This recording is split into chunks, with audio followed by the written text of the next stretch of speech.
Jadi membaca cerita itu saya pun termenung-menung gitu. Kalau ditanya Tuhan lah besok, Sayyidul Amin tanya malaikat, mobilmu itu dari mana? Dari uang gaji. Uang gajimu itu betul-betul itu. Aku kan dosen kan, disuruh masuk jam 8, keluar jam sekian. Tepatnya waktunya itu. Wah, kalau itu mungkin lebih lama saya pingsan dari tukang potong kayu tadi.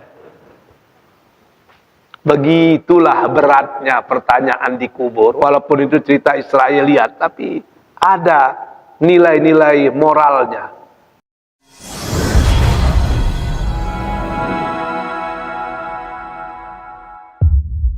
Kembali kita bersyukur kepada Allah.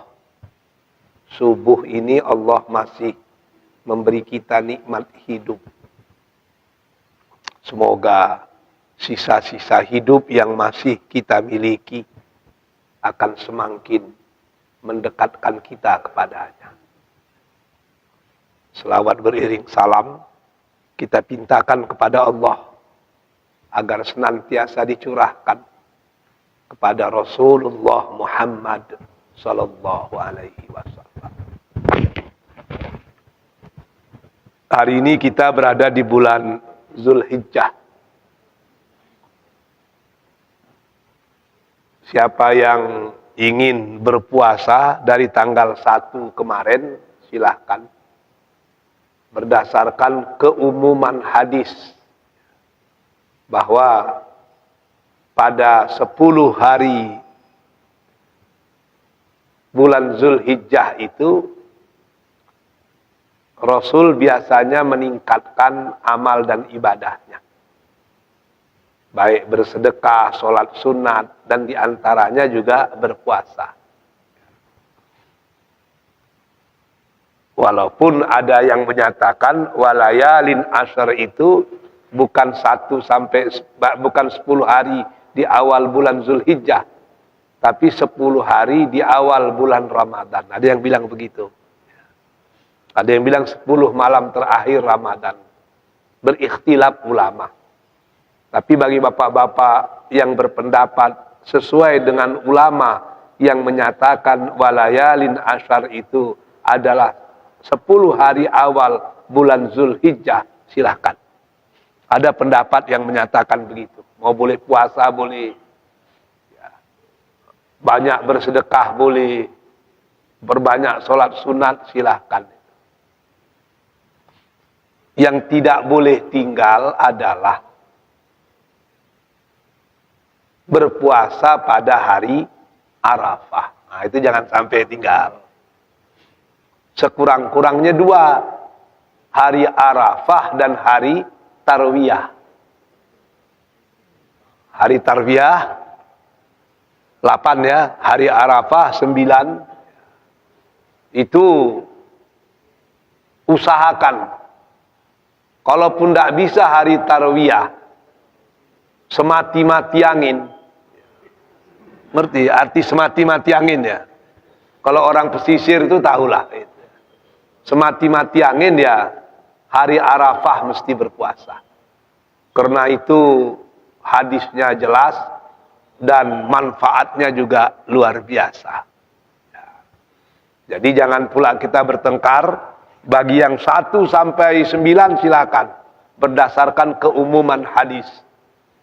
8, 9 oke. Tapi hari Arafah itu diusahakanlah. Bapak-bapak dan ibu-ibu yang dicintai Allah, kita teruskan pengajian kita.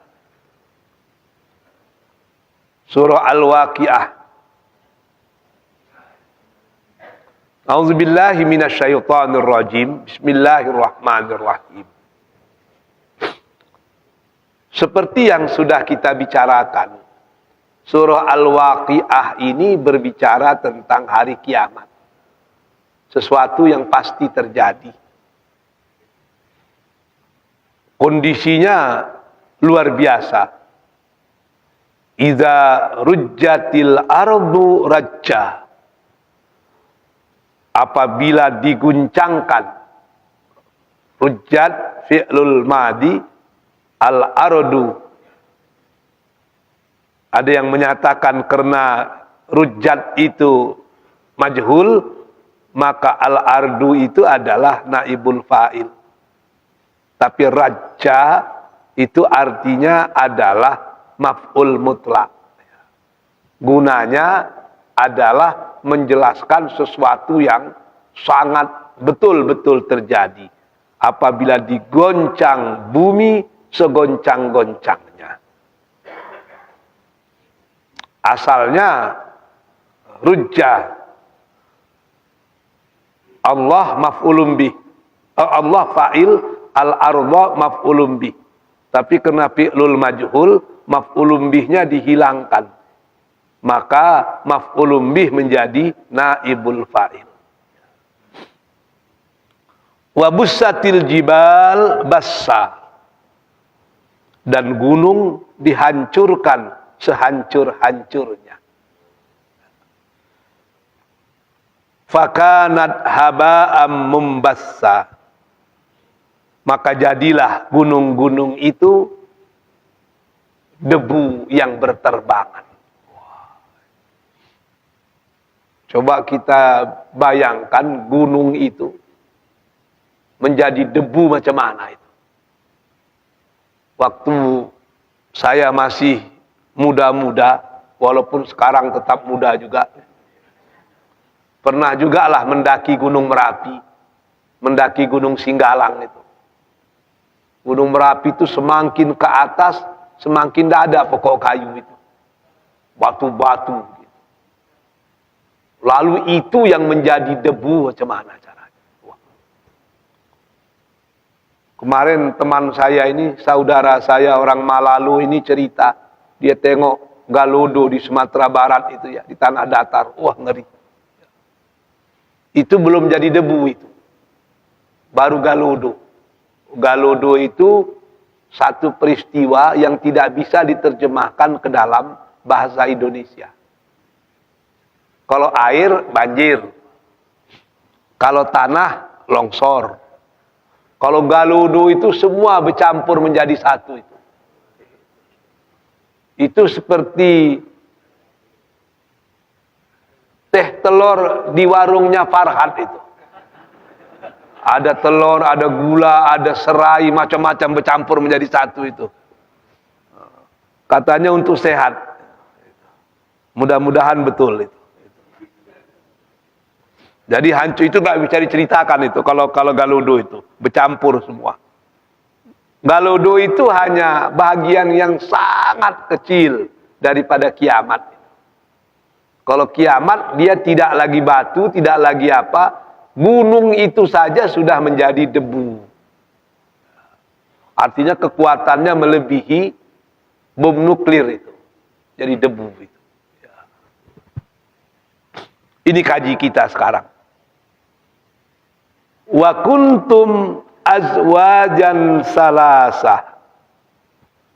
Dan manusia termasuk kita pada waktu itu menjadi 3 golongan.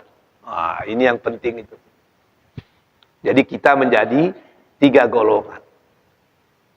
Golongan mana saja itu? Saya masuk golongan yang mana?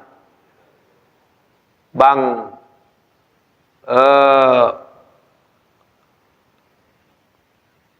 Azmi masuk golongan yang mana itu? Oh, itu kan kita tengok itu. Karena dia hanya ada 3 golongan.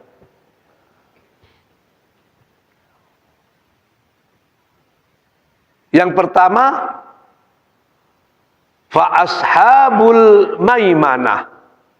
Ma ashabul maimanah. Yang pertama itu golongan kanan. Ma ashabul maimanah. Ma di sini bukan ma istifham, tapi ma-nya ma ta'jub namanya. Ma ta'jub ya, yang menyatakan sesuatu yang luar biasa, yang mencengangkan. Yang mencengangkan. Jadi bukan diartikan apakah itu kelompok kanan, tidak, tapi ma di sini ma ta'ajjub. Jadi artinya ma ashabul maimanah. Alangkah luar biasanya kelompok kanan itu. Alangkah hebatnya kelompok kanan itu. Siapa kelompok kanan itu? Dalam penafsiran ini dikatakan, orang yang disebut dengan golongan kanan adalah yang menerima catatan kebaikan mereka dari sebelah kanan. Kalau kita memberi sesuatu kepada orang sebelah kanan, itu kemuliaan itu. Tapi kalau kita berikan dengan sebelah kiri, macam mana itu? Itu penghinaan. Saya dari Siantar ke Padang Panjang tahun 82, 83, antara itulah. Sekolah di Tawalib itu. Walaupun tamat SD, budaya di Siantar itu masih kita bawa-bawa itu. Menyetop mobil di Siantar, namanya angkot. Itu biasa pakai tangan kiri. Nggak ada masalah kalau di Siantar itu. Ketika saya mau ke Bukit Tinggi dari Padang Panjang, lewat mobil itu, saya stop pakai tangan kiri. Tahun 82, 83 itu, nggak ada yang mau berhenti itu. Nggak berhenti dia. Udah itu lewat satu, ngomong stokarnya, dia, kami kok bukan binatang, dia pakai tangan kanan lah, katanya. Coba pikir. Rupanya waktu itu ya, menggunakan tangan kiri menyetop mobil itu dianggap tidak sopan. Yang lebih halus kadang-kadang dia bilang, masa anak sekolah tidak tantu makanan makidah. Begitulah hebatnya dulu. Tapi kalau sekarang nampaknya udah biasa juga ya. Kanan kiri udah dianggap orang 11-12 saja. Di adat Melayu juga demikian. Ini ada ayahanda tercinta Datuk Sri di sini. Kalau orang menunjuk kita dengan tangan kiri, ya itu jangan coba-coba. Itu penghinaan luar biasa itu. Begitulah gambaran dulu perbedaan yang sangat mendasar antara kanan dan kiri. Jadi, kenapa disebut dengan Ashabul Maimanah? Karena orang itu akan menerima catatan kebaikannya dari sebelah kanan. Allah berikan, malaikat berikan. Itu pertanda baik. Ya. Sementara golongan kiri itu menerima catatan kebaikannya dari sebelah kiri. Jadi ini berdasarkan hadis Rasul. Ketika Rasul Shallallahu Alaihi Wasallam membaca ayat tersebut, anna Rasulullah Shallallahu Alaihi Wasallam tala hadhil ayah, summa qabada biyadaihi qabdatain, faqala hadhihi fil jannah wala ubali, wa hadhihi finnar wala ubali. Ketika Rasul membaca ayat itu, beliau menggenggam tangannya seraya berkata, ini genggaman tangan kananku adalah ahli surga. Aku tidak peduli lagi. Dan yang kiri ini adalah ahli neraka. Dan aku tidak peduli lagi. Nah, jadi berdasarkan hadis itu, para ahli-ahli tafsir menyatakan bahwa sesungguhnya yang disebut dengan Ashabul Yamin, itu orang yang menerima catatannya dari sebelah kanan. Ashabus Shimal atau Ashabul Maimanah itu orang yang menerima baik dari kanan, sementara yang terima dari kiri itu lambang daripada yang tidak baik. Tapi jangan, itu untuk urusan di hari akhirat. Tidak ada kaitannya di masjid kita ini. Lalu kalau andai kata begitu, berbondong-bondong pula orang mendengarkan ceramah di sebelah kanan Ustadz, masalah pula itu. Jadi ini keadaan di hari kiamat nanti itu. Jadi disebut dengan ashabul yamin, itu lambang daripada orang-orang yang baik. Alangkah bahagianya orang-orang yang baik itu. Kenapa? Karena dia akan mendapatkan berbagai macam fasilitas. Apa fasilitasnya? Urusannya di padang mahsyar itu mudah. Mudah. Sehingga Rasul Shallallahu Alaihi Wasallam itu selalu berdoa, dan doa ini sebaiknya kita amalkanlah karena pendek. Doa itu Allahumma hasibni hisaban yasira. Pendek itu. Kalaupun mau menggunakan bahasa Indonesia, bahasa Melayu, bahasa Minang, bahasa Batak, bahasa Jawa, tidak ada masalah. Pakai bahasa Banjar, bahasa Bugis pun tidak ada masalah. Allahumma, ya Allah, hasibni, tolong kau hisab aku, hisaban yasira, dengan hisab yang mudah. Ketika Rasul berdoa itu, Aisyah terkejut. Ya Rasulullah, kau masih berdoa seperti itu, sedangkan engkau maksum. Dosa yang dulu clear. Kalaupun ada kesalahan hari ini, clear. Yang akan datang juga clear. Bersih semuanya. Dalam keadaan begitu kau masih minta supaya Allah menghisapmu dengan hisap yang mudah. Rasul menjawab, istriku, kalau kau tahulah bagaimana kondisi di hari penghisapan itu, jangankan tertawa, tersenyum pun tidak ada lagi waktumu. Berat. Baru Rasul menyampaikan satu kalimat itu, maka mereka akan menangis banyak dan tertawa sedikit. Wah, begitu. Berat itu, berat.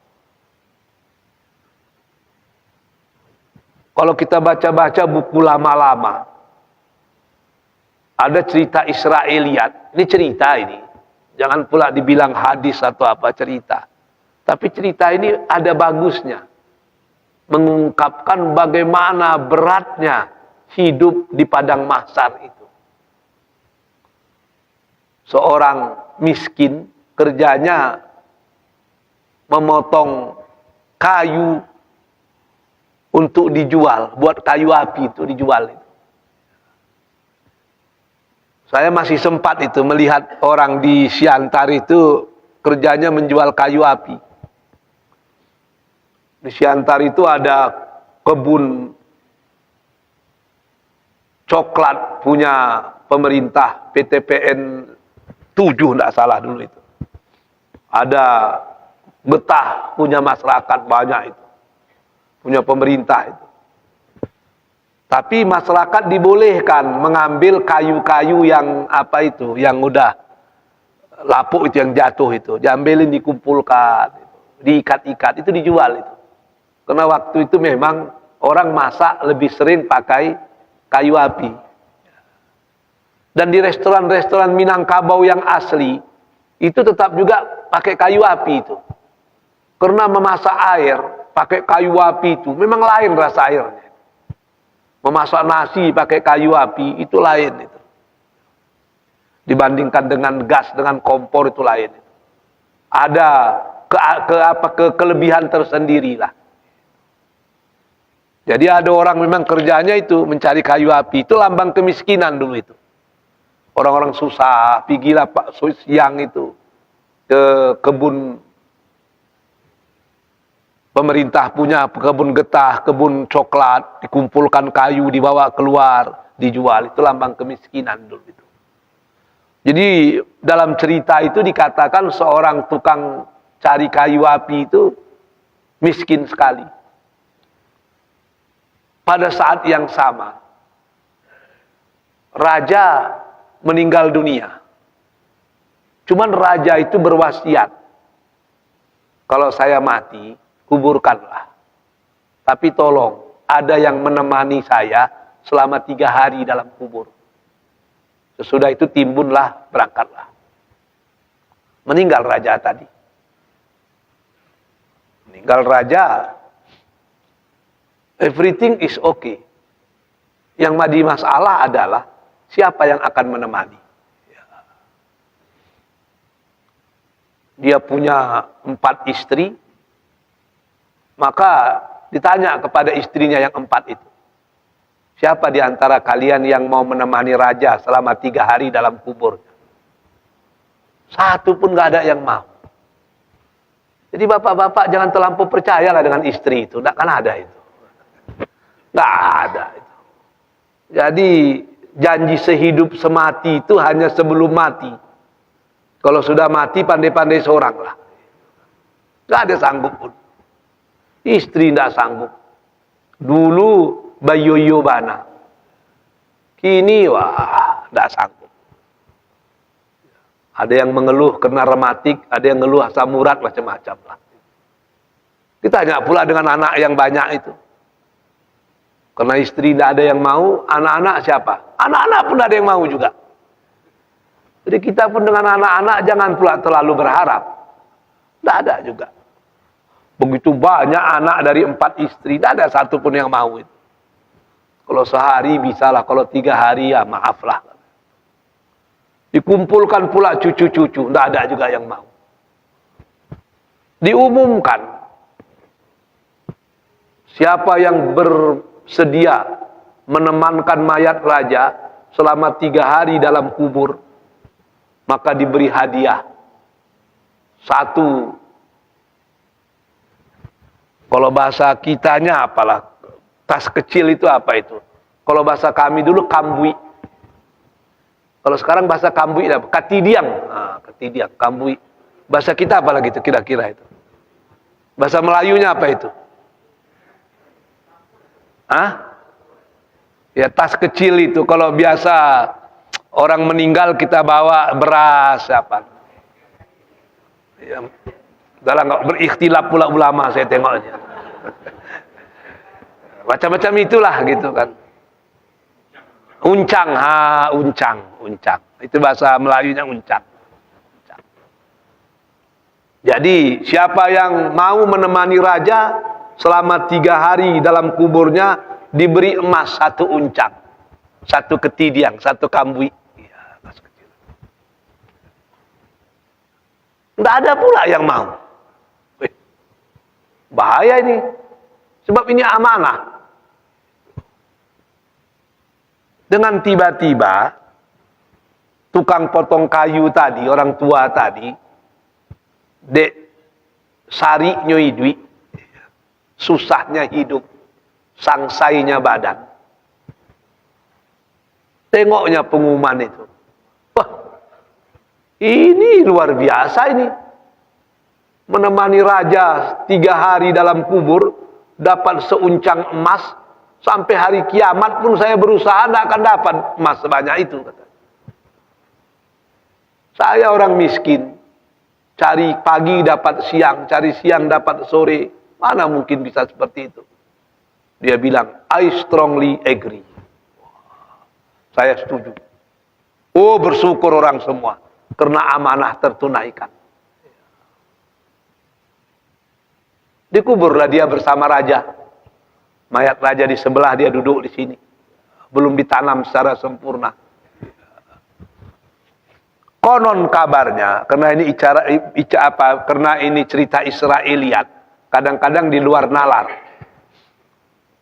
Konon kabarnya, malaikat nungkar nangkir datang. Ditengoknya itu. Yang kita tanya dulu, yang tidur atau yang bangun? Oh, yang bangun sajalah. Yang tidur nanti terbongkar pula rahasia. Tanyalah orang tadi, namamu siapa? Si Anu. Pekerjaanmu apa? Potong kayu di hutan. Hutan itu punya siapa? Punya orang lah. Orangnya siapa? Dia punya Tuhan. Tuhanmu siapa? Udah pernah kau minta izin sama Tuhan? Bagaimana cara minta izin? Nggak selesai. Kau motong itu pakai apa? Kata malaikat. Pakai kampak. Kampakmu ini punya siapa? Punya ayahku. Dari mana dia dapat?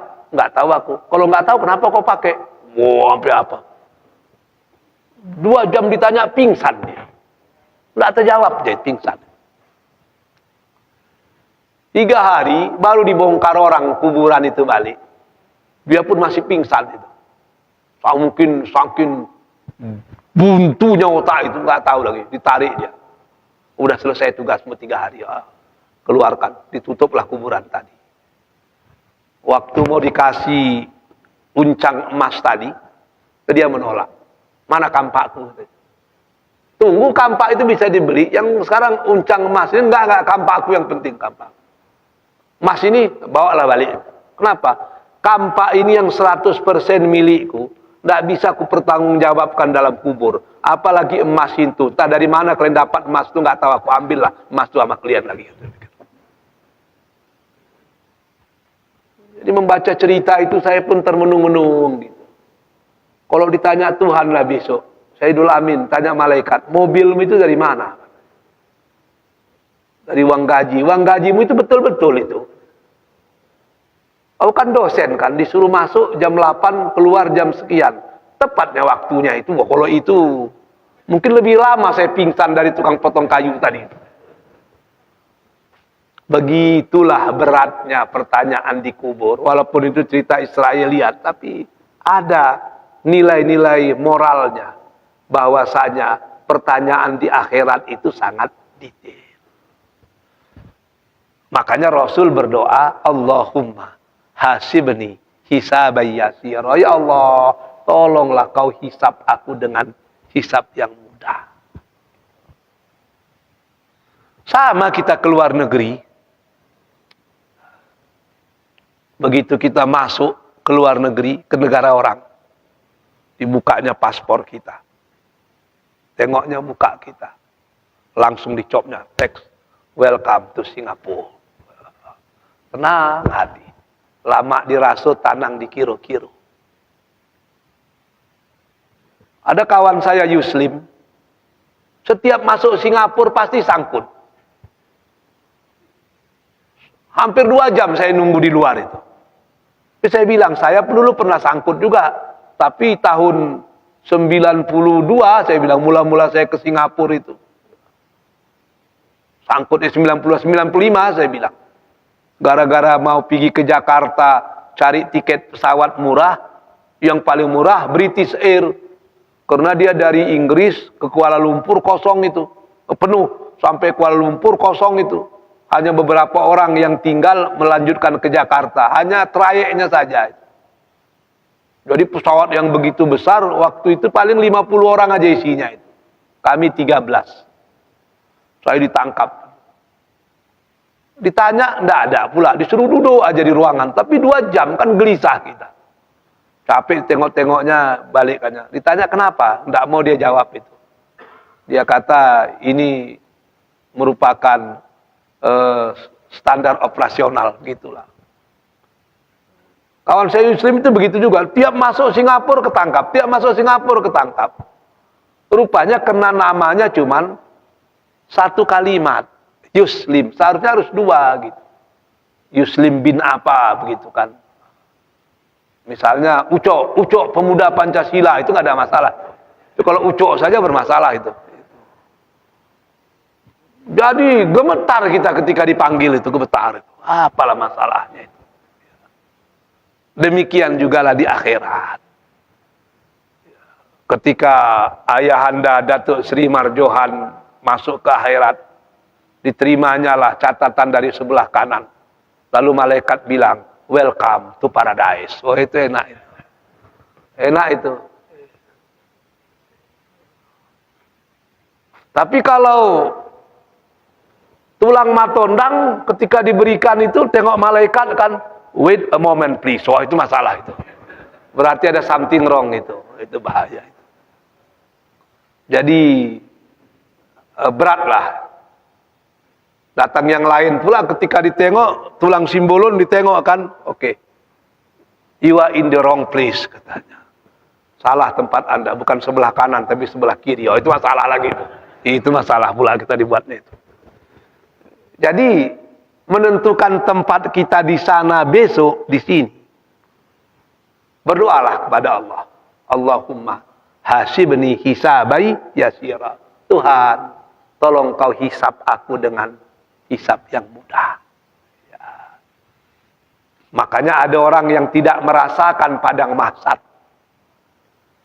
Begitu dia meninggal, directly into to paradise. Orang yang masuk ke dalam surga tanpa dihisab. Ada beberapa hadis yang membicarakannya. Konon kabarnya yang pertama itu, yang bisa masuk ke dalam surga tanpa dihisab adalah orang yang mati syahid. Orang yang mati syahid. Maka betul kata salah seorang ulama di Mesir itu, kita tidak layak menangisi Palestina, tapi lebih layak menangisi diri kita sendiri. Karena orang-orang Palestina yang betul-betul berjuang itu, surgalah tempatnya. Lalu tempat kita di mana besok? Jangan tangisi mereka, tapi tangisilah diri kita sendiri. Don't cry for him, but cry for us. Menangislah untuk diri kita sendiri. Jadi ada yang mendapatkan perlindungan itu directly tanpa dihisap. Ada itu. Beberapa hadis menceritakan. Yang pertama orang yang mati syahid. Itu tidak dihisap itu. Ada di antara bapak-bapak yang sudah mati syahid ini. Kalau ada justru bahaya ini. Tapi kan jumlahnya sedikit. Lalu nanti orang-orang yang mati syahid itu ditanya, siapa yang memberitahu kalian kalau mati syahid itu masuk ke surga tanpa dihisab? Orang-orang yang mati syahid berkata, yang memberitahu kepada kami ulama-ulama di kampung kami. Wait a moment please, intajar daqiqah. Belum layak kalian masuk ke surga sebelum ulama-ulama itu yang masuk ke dalam surga. Ya. Rupanya ada yang lebih tinggi dari orang mati syahid, ulama. Tapi betul-betul ulama, bukan baru. Soal lama lawannya kan baru kan. Kalau yang ulama itu betul, tapi kalau yang baru ini ya susah kita. Siapa itu ulama? Allah sendiri menyatakan dalam Al-Quran, innama yahsyallaha min ibadihil ulama. Sesungguhnya yang disebut dengan ulama itu yahsyallah, orang yang takut kepada Allah. Bisa membedakan yang usul dan yang furu', yang pokok dan yang cabang. Tapi ketika itu masalah usul, dia akan istiqomah, berpijak di tempatnya. Dia laksana batu karang di tengah samudra. Sekuat apapun ombak melanda, sehebat apapun topan menerpa, dia tetap kokoh selama-lamanya. Punya prinsip. Setitik tidak akan hilang, selangkah tidak akan surut. Tebujur lalu melintang patah, esa hilang dua berbilang. Biar putih tulang, tidak putih mata. Biar pecah di perut, tidak pecah di mulut. Itu ulama. Kalau sudah prinsip, tidak ada istilah.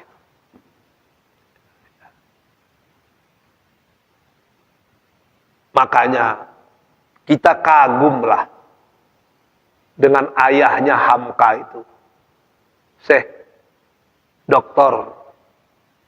Abdul Karim Amrullah. Inyak DR kalau di Minangkabau dulu.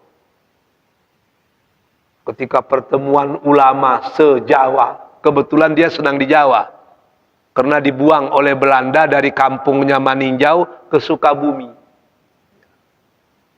Kesalahannya sedikit aja. Selalu mengkritik Belanda. Selalu membangkitkan semangat untuk merdeka. Akhirnya Belanda marah. Dari Bukit Tinggi Belanda datang ke Maninjau, mengambil beliau, ditahan di Bukit Tinggi sebentar, langsung dibawa ke Jakarta dan ditinggalkan di Sukabumi. Di Sukabumi lah dia di penjara. Tapi bukan penjara biasa, istilahnya dibuang. Disediakan rumah, tapi tidak boleh berhubungan dengan masyarakat. Diasingkan. Waktu beberapa lama diasingkan oleh Belanda, masuk Jepang. Rupanya Jepang itu sebelum masuk udah mencatat orang-orang penting yang mesti dirangkul itu siapa. Orang-orang penting yang mesti dimusnahkan itu siapa. Udah lengkap itu catatan. Sama lah zaman PKI dulu. PKI itu udah tahu itu siapa yang mau dibuang, udah tahu itu semuanya itu. Ada daftarnya itu. Daftar merah, daftar hitam, ada semua itu. Jadi Jepang masuk, dia termasuk yang dirangkul. Tapi akhirnya ya dimusuhi juga. Suatu hari Jepang mengadakan pertemuan ulama se-Sumatera, ulama se-Jawa, ulama se-Sumatera dan Semenanjung itu diadakan di Pulau Pinang. Yang Sumatera yang Jawa diadakan di Jakarta. Waktu acara itu semua ulama ngumpul. Tujuannya supaya ulama menyokong Jepang. Begitu acara mau dimulai, sebelum jenderal militer Jepang itu menyampaikan kata-kata sambutan, polisi militer Jepang datang. Namanya Kapetai. Datang ke depan berteriak, "Kere!" Kere itu ruku ke arah matahari terbit. Sebagai penghormatan kepada dewa matahari. Hampir semua ulama ruku. Menurut kabarnya yang tidak ruku itu hanya 3-4 orang saja itu. Yang pertama Syekh Ahmad Surkati dari Surabaya, pendiri Al-Irsyad. Yang satu lagi diantaranya itu ya Syekh Abdul Karim Amrullah, ayahnya Hamka, dia tidak mau. Ditangkap, yang tidak mau itu ditangkap. Subersib. Tidak patuh kepada pemerintah, tangkaplah. Umur sudah hampir 70, ditangkap itu kan tidak enak itu. Kenapa tidak mau ruku? Kata ayah Hamka, ruku itu hanya kepada Allah. Tidak boleh ruku kepada makhluk. Ruku kepada makhluk itu syirik. Ditanya macam-macam. Tahulah polisi militer kan, lebih kejam dari polisi biasa itu. Di zaman Jepang, dicabutlah kabarnya kuku-kuku jari itu. Tetap tidak mau itu. Karena udah tua, udah cukuplah penyiksaan, disuruh pulang. Di rumah di Jakarta itu, dia pindah ke daerah Tanah Abang itu. Orang sudah menyiapkan kain kapan. Karena biasanya kalau dipanggil oleh polisi militer Jepang, pulang itu mati itu. Tapi dia tidak mati pula. Cuma disiksa saja. Sampai di rumah orang menangis. Dia diam saja. 3 bulan kemudian Hamka dari Medan datang ke Jakarta melihat beliau. Hamka udah tahu cerita itu. Sambil duduk-duduk, minum-minum kopi pagi, Hamka bilang, "Ya, kenapa lah ayah tidak mau ruku sikit saja? Kan selamat ayah. Kalau macam ini juga ayah, wah bahaya ini. Kalau bahasa kasarnya, kok mada canduko juga ayah, masalah. Wah. Jepang yang dihadapi ya. Kalau ayah salah-salah bersikap dengan Jepang, nanti ayah dipanggil, di soal siasat, diintegrasi. Pertanyaan-pertanyaan Jepang itu bisa membuat ayah mati. Gitu kata Hamka. Apa kata ayahnya? Yuang, nanden takwian, bukan pertanyaan-pertanyaan yang bisa membuat den mati. Bukan itu. Tapi nanden takwian. Pertanyaan-pertanyaan salapeh mati baiko. Anakku, yang kutakutkan itu bukan pertanyaan-pertanyaan Jepang yang bisa membuat aku mati. That is small matter. Kecil itu. Yang kutakutkan adalah pertanyaan-pertanyaan sesudah aku mati nanti. Kalau pertanyaan yang membuat kita mati, begitu kita mati kan selesai kan? Tapi kalau pertanyaan sesudah mati itu kapan selesainya? Karena pada waktu itu tidak ada lagi kematian. Wah, itu yang ulama. Sehingga betul kata Iqbal, seorang ahli falsafah dari Pakistan, dulu India. Ketika ditanya padanya, apa beda orang beriman dengan orang kafir ketika melihat dunia? Iqbal menjawab, orang beriman ketika melihat dunia, dunia itu lebur ke dalam dirinya. Dia yang mengontrol dunia. Tapi orang kafir ketika melihat dunia, dia yang lebur ke dalam dunia. Sebab dia sudah menjadi budak daripada dunia. Jadi yang kedua itu adalah ulama. Tapi betul-betul ulama. Ada di antara bapak-bapak yang jadi ulama ini? Belum lagi. Tapi yang ketiga yang masuk surga tanpa dihisab, itu lebih hebat lagi. Ketika para ulama-ulama itu masuk ke dalam surga, ditanya oleh malaikat itu. Siapa yang menyatakan kepada kalian bahwa kalian masuk surga tanpa dihisab? Kata ulama itu, ini ketentuan Allah dan ini ketentuan Rasulnya. Malaikat tanya lagi, yang membuat kalian bisa jadi ulama ini siapa? Orang yang mengabdikan dirinya li'i'la'i kalimatillah. Amar ma'ruf nahi mungkar. Teguh dalam pendirian. Lunak dalam penyampaian. Ini siapa ini? Sebahagian bilang, yang menyekolahkan kami dulu orang-orang tua kami. Kata malaikat, kalau demikian, biarlah orang tua kalian itu masuk surga dahulu sebelum kalian. Ada yang bilang, kami ini miskin. Kami ini keluarga yang miskin, papa kedana, tidak punya apa-apa.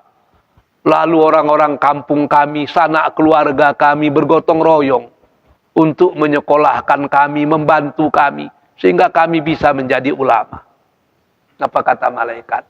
Kalian belum boleh masuk surga sebelum orang-orang yang bantu kalian itu yang masuk surga tanpa dihisab. Artinya dari hadis ini, masuk surga tanpa dihisab itu mudah sebetulnya.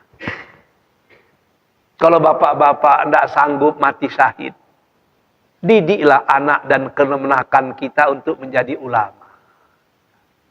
Kalau tidak sanggup kita mati syahid, dan tidak bisa pula jadi ulama, didik anak kemenakan kita untuk bisa menjadi ulama. Tidak juga bisa. Bantulah pendidikan-pendidikan agama. Bantu. Ada orang bangun pesantren, satulah sekaki. Ada pesantren, madrasah, perlu gaji untuk gurunya, ikut juga lah di situ. Seberapa yang kita mampu. Sebab itu salah satu amal yang bisa membuat kita masuk surga tanpa dihisab. Mudah. Kitalah yang menentukan. Apakah kita termasuk ashabul maimanah atau kita akan menjadi ashabul masy'amah. Jadi ashabul maimanah, orang yang mendapat prioritas ditandai dengan menerima kitab catatannya itu dari sebelah kanan. Ditempatkan di sebelah kanan, maka di akhirat dipermudahkan sehingga mereka masuk ke dalam surga sangat cepat sekali. Kalau orang ada yang beribu tahun antri di padang mahsyar, dia tidak merasakan jam, macetnya padang mahsyar, karena Allah memberikan dia berbagai macam fasilitas. Begitu juga di padang mahsyar itu, tidak ada tempat duduk. Anggota DPR pun tidak sempat bawa kursinya ke sana. Nggak ada tempat duduk itu. Maka disebut dengan yaumul qiyamah atau yaumal qiyamah. Kenapa disebut hari kiamat? Kiamat itu berasal dari kata-kata qoma, berdiri.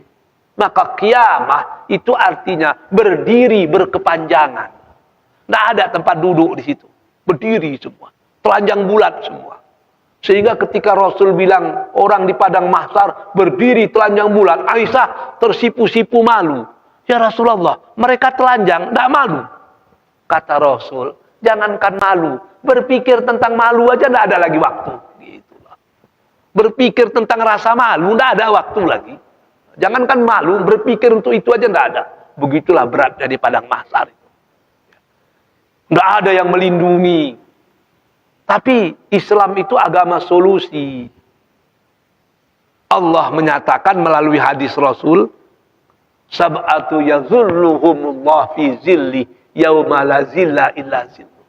Ada 7 golongan yang dapat perlindungan di saat orang lain tidak dapat perlindungan.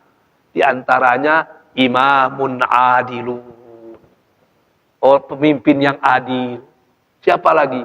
Orang yang hatinya terikat dengan masjid. Sehingga kalau tidak ke masjid, risau dia. Sama-samalah kita berdoa. Agar bapak-bapak yang cinta kepada masjid, termasuk mereka yang bisa mendapat perlindungan di akhirat, dan mendapat proses yang sangat cepat menuju surga Allah Azza wa Jalla. Saya rasa itu dululah. Hari ini kita bicara satu ayat tentang Ashabul Maimanah. Insya Allah kalau panjang umur 2 minggu lagi kita bicara tentang Ashabul Masy'amah. Pak Imam ingat ya, sekarang ayat yang ke-8 baru. Kalau ada yang mau bertanya silakan. Silakan, tulang Simbulun.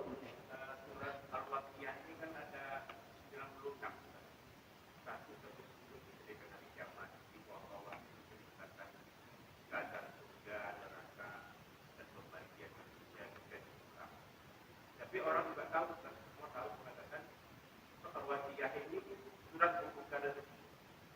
Bahkan mengatakan juga Al-Waqiah ini harta kekayaan. Kira-kira hubungannya gimana posisinya ini? Sementara orang mengatakan bahwa Al-Waqiah ini bukan itu rezeki. Dan di sini banyak menceritakan seperti hubungannya agak tidak ada hubungan besar. Menceritakan apa keadaan surga neraka hari kiamat dan itu kira gimana? Oh, ini pertanyaan yang bagus ini. Dia begini. Ada beberapa level orang beramal itu. Yang pertama lil khauf. Yang kedua lil raja. Yang ketiga lil syukur atau lil hub atau lil mahabbah. Ada orang yang beramal itu karena takut. Kenapa sholat? Kalau tidak sholat nanti masuk neraka. Boleh itu, boleh. Tapi itu level yang paling rendah itu.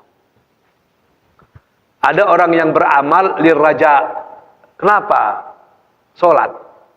Supaya bisa masuk surga. Istilah orang awak, ikonan disabi dengan mentalitas orang penggaleh. Ba'aka piti masuk saja. Boleh macam itu? Boleh. Tidak ada masalah. Tapi ada level yang paling tinggi. Lil mahabbah. Dia beribadah itu bukan karena takut neraka. Bukan karena mengharap surga. Tapi karena cinta. Oh, itu yang paling tinggi. Demikian jugalah surah-surah Al-Quran. Kalau mau dalam lindungan Allah, bacalah ayat kursi. Makanya banyak caleg, sebelum jadi caleg, rajin mengamalkan baca ayat kursi. Begitu jadi caleg, begitu jadi legislatif, lupa ayatnya, tinggal kursinya. Ada yang begitu. Kalau mau mudah rezeki, bacalah ayat 1000 dinar misalnya. Padahal ayat 1000 dinar itu seperti yang dikatakan tulang simbolon, tidak ada juga kait-berkait dengan rezeki itu. Wa may yattaqillaha yaj'al lahu makhrajan wa yarzuqhu min haitsu la yahtasib. Nggak ada juga ayatnya itu, nyuruh bertakwanya itu. Ya kan? Kalau mau dimudahkan urusan, bacalah surah Al-Asr. Alam nasrah laka sadrak. Begitu. Kalau mau mudah rezeki, bacalah surah Al-Waqiah, macam-macam itu. Kalau macam dikata tulang tadi, surah Al-Waqiah itu juga tidak ada pula urusannya dengan rezeki. Lalu kenapa demikian? Jawaban pertama, kalau memang dalilnya sahih, lakukan sajalah. Itu perintah Allah atau perintah Rasul, lakukan sajalah. Pasti ada hikmah di situ. Yang kedua, ada kelompok manusia yang memang di awal Islam mau melakukan kalau ada keuntungan. Sholat tahajud, nanti dapat ini itu. Oh, dia pun sholat tahajud. Puasa Senin Kamis, nanti dapat ini. Oh, dia pun puasa Senin Kamis. Itu untuk the beginner. Orang yang membuat sesuatu kena mengharapkan sesuatu. Tapi bagi orang yang advance level, dia nggak penting semua itu. Itu yang dikatakan oleh Rabi'ah Al-Adawiyah itu. Ya Allah, aku lebih rela tinggal di neraka, tapi kau redha padaku, daripada aku tinggal di surga, tapi kau membenciku. Wah, itu. Maksudnya apa itu? Yang dia cari apa sesungguhnya? Keridaan Allah. Tidak peduli dia dengan yang lain-lain itu. Lagu dangdut kan bilang gitu juga kan. Biarlah makan sepiring berdua, hidup di pondok derita, tidur beralaskan koran, entah salah itu. Tapi itu melambangkan cinta. Nggak ada lagi dunia ini. Yang penting aku tetap bersamamu. Jadi itu betul tulang. Tapi bagi kita yang sudah lama memahami agama, nggak penting itu semua, mau rezeki mau apa, nggak penting itu. Kulakukan karena ada dalilnya, dan yang kucari bukan rezeki itu, yang kucari keredoan si pemilik rezeki. Ya, gitu. Kalau kita sudah dekat dengan Razzaq, si pemilik rezeki, apa urusannya dengan rezeki lagi? Tidak ada itu. Jadi kalau kita minta tolong, demikian juga, minta tolonglah ke Allah. Kalau minta tolong ke manusia, sering kecewa. Kalau minta tolong kepada Tuhannya manusia, tidak ada masalah itu. Mungkin manusia itu tidak bisa menolong, dia akan bukakan pintu hati manusia lain untuk menolong kita. Tapi bukan berarti tidak ada hikmahnya, ada. Ayat itu kan bicara tentang hari kiamat, bicara tentang surga neraka. Apa hubungannya dengan rezeki? Orang yang percaya dengan hari kiamat, dia pasti berusaha sekuat tenaga mendapatkan rezeki. Agar rezeki yang dia dapatkan itu bisa diberikannya kepada orang yang memerlukan. Sehingga dengan itu dia akan lebih cepat masuk ke dalam surga. Jadi motivasi jadinya. Jadi motivasi. Maka dalam hadis Nabi dikatakan, orang muslim yang kaya, orang muslim yang kuat, itu lebih utama dari muslim yang lemah. Tangan di atas lebih utama dari tangan di bawah. Tangan di atas itu artinya pemberi, tangan di bawah itu artinya penerima. Satu-satunya tangan di atas yang meminta, itu cuma minta rokok itu. Nah, ada orang minta rokok begini kan, tapi dari atas itu. Itulah kelebihan rokok itu.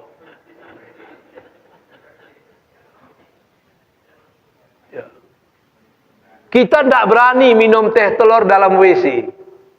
Nggak berani makan katan jo goreng pisang dalam WC. Tapi kalau merokok dalam WC itu lain nikmatnya itu. Saya ingat waktu di Tawalib dulu, kawan-kawan yang masih perokok itu sebelum masuk WC itu lari ke kantin itu. Ngapain? Beli rokok. Untuk apa? Untuk dalam WC. Ngapain? Supaya lebih khusyuk katanya. Wabillahi taufik wal hidayah. Assalamualaikum warahmatullahi wabarakatuh.